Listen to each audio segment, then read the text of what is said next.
ব্রাহ্মণবাড়িয়ার নবীনগরে অবৈধভাবে বালু উত্তোলনে বাধা দেয়ায় সন্ত্রাসীদের গুলিতে গুলিবিদ্ধ হয়েছেন 4 জন।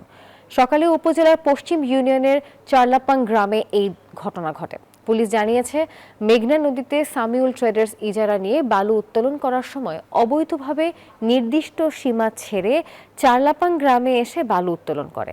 আর এ সময় বাধা দেয় গ্রামবাসী। এক পর্যায়ে গ্রামবাসীদের উদ্দেশ্য করে গুলি করে সন্ত্রাসীরা। এ সময় গুলিবিদ্ধ হন 4 জন।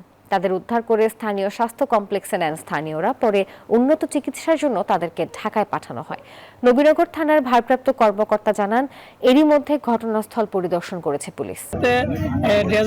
সন্ত্রাসীরা আতর্কিত হামলার মধ্যে মানুষের ফজর নামাজ পড়ার পরে সবাই তাদের ফসলি জমি রক্ষার জন্য এখানে আসে।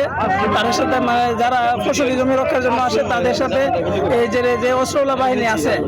পদ্মা সেতু, মেট্রো রেল এবং এলিভেটেড এক্সপ্রেসওয়ে নির্মাণের গর্বিত অংশীদার বসুন্ধরা সিমেন্ট।